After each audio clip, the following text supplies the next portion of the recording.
Assalamualaikum warahmatullahi wabarakatuh.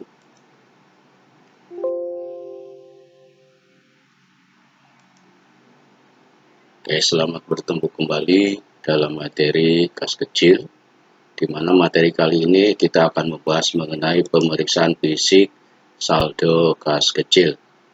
Pemeriksaan fisik saldo kas kecil ini dihitung pada akhir periode untuk akuntansi, pada saat kita akan mengecek fisik dari uang kas kecil. Tujuan pemeriksaan atau perhitungan fisik saldo kas. Yang pertama adalah perhitungan fisik dana kas kecil dilakukan oleh petugas yang tidak terkait dengan tugas pengelolaan kas kecil. Uang tunai dan benda-benda yang tergolong dalam kas kecil dihitung dan dilaporkan secara rinci mengenai jenis dan nilai persatuan. Jumlah saldo kas kecil menurut perhitungan fisik harus sama dengan saldo kas kecil menurut catatan. Saldo menurut catatan dihitung sebagai berikut. Saldo awal kas kecil dari awal periode ditambah pengisian dana kas kecil, dikurangi jumlah pengeluaran dana kas kecil, sama dengan saldo kas kecil pada akhir periode. Berikut tujuan pemeriksaan kas kecil antara lain. 1. Untuk memeriksa apakah terdapat internal kontrol yang cukup baik atas transaksi penerimaan dan pengeluaran kas kecil. Yang kedua, untuk memeriksa apakah saldo kas kecil sama dengan catatan. Yang ketiga, untuk memeriksa apakah ada pembatasan untuk penggunaan kas kecil. Penyusunan berita acara pemeriksaan kas kecil. Oke, kita lihat ada contoh di sini.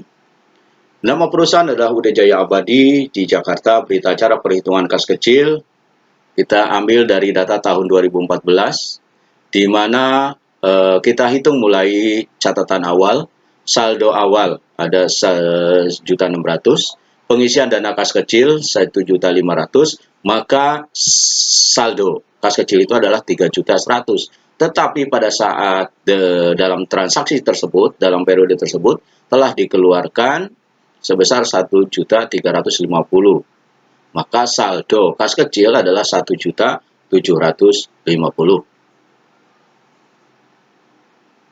Oke, kita lihat dari 1.750.000 tersebut, benar nggak uangnya ada?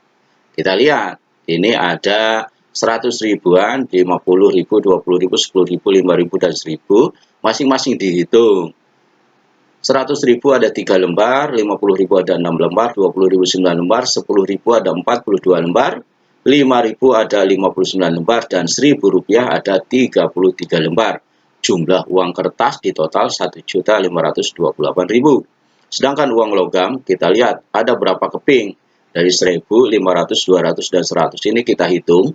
Nanti kita totalkan.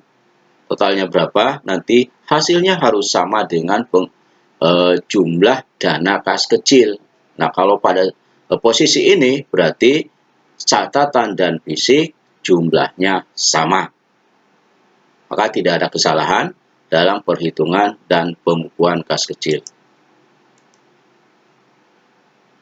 Perlakuan adanya selisih saldo kas kecil. Bagaimana jika fisik lebih besar atau catatan lebih besar?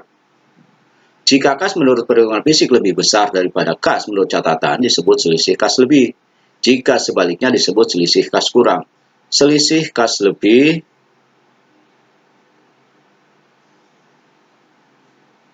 nanti akan kita bahas. Selisih kas dapat terjadi karena hal-hal sebagai berikut.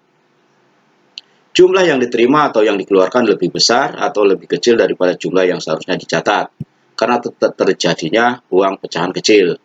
Kehilangan akibat kekeliruan saat terjadi transaksi pertukaran, misalnya saat memberikan uang kembali.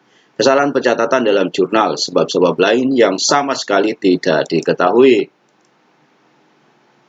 Perlakuan adanya selisih saldo kas kecil.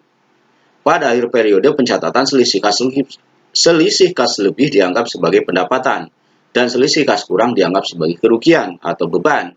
Dalam laporan laba rugi, selisih kas lebih diinformasikan sebagai pendapatan di luar usaha, dan selisih kas kurang diinformasikan sebagai beban di luar usaha. Pencatatan selisih kas kecil dilakukan sebagai berikut. Selisih kas lebih, jumlah kas fisik lebih besar daripada buku kas kecil, dicatat dalam jurnal, yaitu mendebit akun kas kecil dan mengkredit akun selisih kas kecil. Selisih kas kurang, jumlah dana fisik lebih kecil daripada yang ada di buku kas, dicatat dalam jurnal, mendebit akun selisih kas kecilnya di debit dan mengkredit akun kas kecilnya di kredit. Nah, ini kita lihat cara menghitung selisih. Kita lihat rumus, jika fisik lebih besar daripada hitungan, maka selisihnya adalah lebih. Jurnalnya adalah kas kecil pada selisih kas kecil. Jika fisik lebih kecil daripada hitungan, maka selisih adalah selisih kurang atau rugi. Maka jurnalnya adalah selisih kas kecil debit, kas kecilnya kredit. Oke, ada contoh soal. Pada tanggal 31 Agustus 2014 terdapat saldo kas kecil 1.750.000, tetapi jumlah kas kecil secara fisik adalah 950. Berarti fisik lebih besar daripada catatan. Nah, kelebihannya itu adalah 200.000. Maka jurnalnya adalah kas kecil di debit 200.000 dan selisih kas kecil di kredit 200.000. Oke, pada tanggal 31 Agustus terdapat saldo kas kecil 1.510.000, tetapi berdasarkan hitungan fisik berjumlah 1.750.000. Oke, ada perbedaan. Setelah dilakukan pemeriksaan, ternyata penerimaan dana kas kecil dari kas besar tanggal 15 Agustus 2014 sebesar 950 hanya dicatat 770. Kesalahan tersebut dapat diperbaiki dengan jurnal koreksi sebagai berikut. Maka jurnal koreksinya adalah 950 dikurangi 770, yaitu sebesar 180. Oke, karena kas kecil tadi mencatat terlalu kecil, maka kas kecilnya di debit, kas besarnya di kredit. Diketahui PT Palapa pada 1 September 2006 melakukan pembentukan kas kecil sebesar 4 juta pada 31 saldo kas kecil pada buku kas kecil sebesar 350. Saldo fisik dana kas kecil pada berangkas sebesar 350. Buatlah berita acara pemeriksaan kas kecil. Oke, ini soal ya, soal kasus 1 dan kasus 2 nanti dikerjakan, kemudian di-upload ke Google Classroom. Oke. Membuat berita acara pemeriksaan. Oke, contohnya seperti ini. Oke, contoh berita acara pemeriksaan. Nah, seperti ini nanti dihitung. Hitunglah. Kita mengandai-andai nanti uang kertas lembarannya yang 150 dan 20, 10, 50 dan 1000 itu ada berapa. Kita hitung saja gitu ya. Kita menghitung, kita membayangkan kita sebagai pekerja atau yang memegang kas kecil.